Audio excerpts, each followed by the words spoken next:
श्री गणेश अंक में श्री गणेश लीला में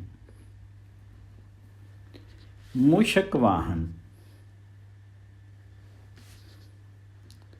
सुरपति इंद्र की सभा में क्रोंच नामक एक श्रेष्ठ गंधर्व था। मैं सभा से उठकर के शीघ्रता से जाना चाहता था।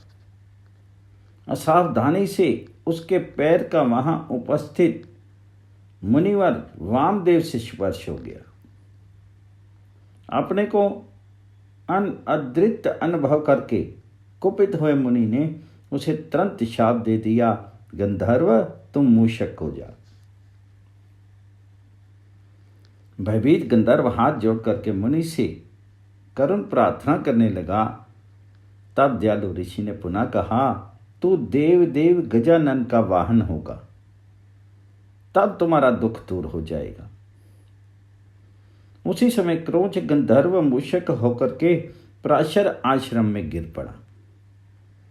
वह मूषक पर्वत तुल्य अत्यंत विशाल और भयानक था। उसके रोम और नख गिरी श्रृंग के समान महान थे।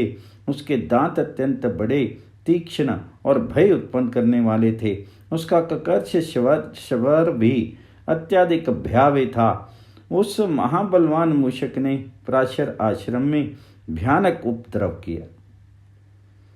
उसने मृन में पात्रों को तोड़ फोड़ करके समस्त एकत्र अन्न समाप्त कर दिया। ऋषियों के समस्त वस्त्रों, वल्कलों और ग्रंथों को कुतर करके टुकड़े टुकड़े कर डाले। उस भूधराकार मूषक के पुच्छ पर हार से आश्रम के वृक्ष धाराशायी हो गए, वाट का उजाड़ हो गई। आश्रम की समस्त उपयोगी वस्तुओं के नष्ट हो जाने से महिषी पराशर अत्यंत दुखी होकर के कहने लगे, दुष्टों के उपद्रव से स्थान छोड़कर चले जाना चाहिए, किंतु इस समय मैं कहाँ जाऊं जहां निश्चिंत होकर के साधन भजन कर सकूं। प्राण त्याग करना शास्त्र पातक बताते हैं। मेरे किस अपकर्म के फलस्वरूप इस आश्रम की सुख शांति नष्ट हो गई है। इस विपत्ति से त्राण पाने के लिए मैं क्या करूं, किसका स्मरण करूं, मेरा ये दुख कौन दूर करेगा, मैं किसकी शरण ग्रहण करूं। इस प्रकार दुख से व्याकुल अपने पिता के वचन सुन करके तुरंत गजमुख ने अत्यंत मधुर वाणी में कहा, पूज्य पिताजी, मैं दुष्टों का संहार करने वाला हूं। मेरे रहते आप चिंता मत करें। मैं आपको पुत्र रूप में प्राप्त हुआ हूं। मैं आपका प्रिय कार्य भी करूंगा। मेरे गर्जन मात्र से पृथ्वी विशीर्ण और पद आघात से पर्वत चूर्ण हो जाएंगे। आप मेरी क्रीड़ा देखिए। उक्त मूषक को मैं अपना वाहन बना लेता हूं। महर्षि पराशर से इतना कहकर के गजानन ने मूषक पर सूर्य सदृश अपना तेजस्वी पाश फेंका। उस पाश से संपूर्ण अंतरिक्ष प्रकाशित हो उठे और उसके भय से देवताओं ने अपना स्थान त्याग दिया। उक्त अग्निमुख पाश ने 10 दिशाओं में घूमते हुए पाताल में प्रवेश करके मूषक का कंठ बांध लिया और उसे बाहर निकालने लगा। महाबलाढ्य, महावीरवान, महापर्वत श्रीखा महामूषक सर्था अवश्य हो गया था। वह भय और पीड़ा से व्याकुल होकर के मूर्छित हो गया। कुछ देर बाद सचेत होने पर तीव्र श्वास छोड़ता हुआ शोकाकुल मूषक कहने लगा, अचानक देव निर्मित काल कैसे आ गया। निश्चय ही होनी होकर के रहती है, वहां पुरुषार्थ कुछ नहीं कर पाता। मैं अपने दंष्ट अग्र से पर्वतों को नष्ट कर देता था और देवता, असुर, राक्षस और मनुष्यों को भी कोई गणना ही नहीं करता था। ऐसा मुझ शक्तिशाली का गला किसने बांध लिया। जैसे गरुड़स्थ सांप को वश में कर लेता है, उसी प्रकार गजानन के तेजस्वी पाश ने मूषक को बांध लिया और उसे खींच करके गजानन के सम्मुख उपस्थित कर दिया। पाशबद्ध मूषक ने गजमुख का दर्शन प्राप्त किया तो उसे ज्ञान उदय हुआ।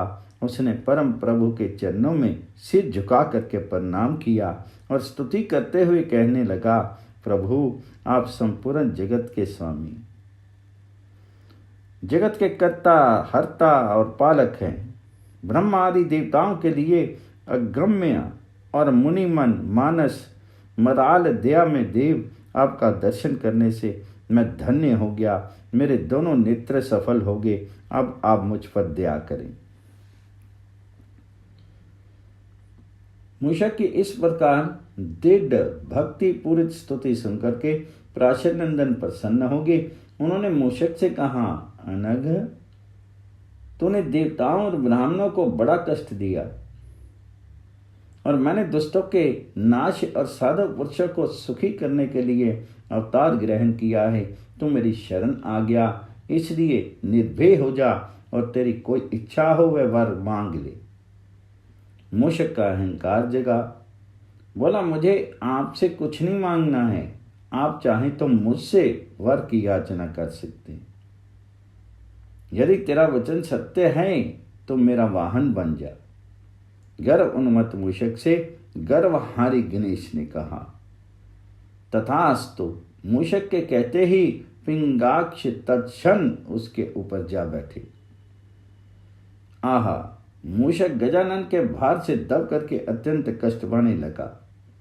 उसे प्रतीत हुआ कि मैं चूर्ण विचूर्ण हो जाऊंगा। तब उसने देवेश्वर गणेश से प्रार्थना की, प्रभु आप इतने हल्के हो जाएं कि मैं आपका भार वहन कर सकूं। मूषक का गर्व खर्व हो गया और गजमुख उसके वहन करने योग्य हल्के हो गए। गजानन की ये लीला देख करके महिषी पराशर ने अत्यंत विस्मय के साथ उनके चरणों में प्रणाम निवेदन कर कहा, अत्यंत आश्चर्य, बालकों में इतना पुरुष मैंने कहीं नहीं देखा। जिस मूषक के शब्द से पर्वत विदीर्ण हो जाते थे, उसे आपने क्षण भर में ही अपना वाहन बना लिया। उसी समय वहां गजानन की माता वत्सला आ गई। वे अत्यंत आनंद पूर्वक पुत्र को अंक में लेकर के दुग्ध पान कराती और उसके मस्तक पर धीरे धीरे अपना हाथ फेरती हुई कहने लगी, मैं तेरे स्वरूप और पराक्रम को नहीं जानती। मैं केवल इतना ही जानती हूं कि तुम मेरे जन्म जन्मांतर के परम पुण्य से मेरे अंक में आया है। दूसरे दिन गजानन ने मूषक के गले में रस्सी बांधी और फिर उसके साथ उसकी क्रीड़ा प्रारंभ हो गई।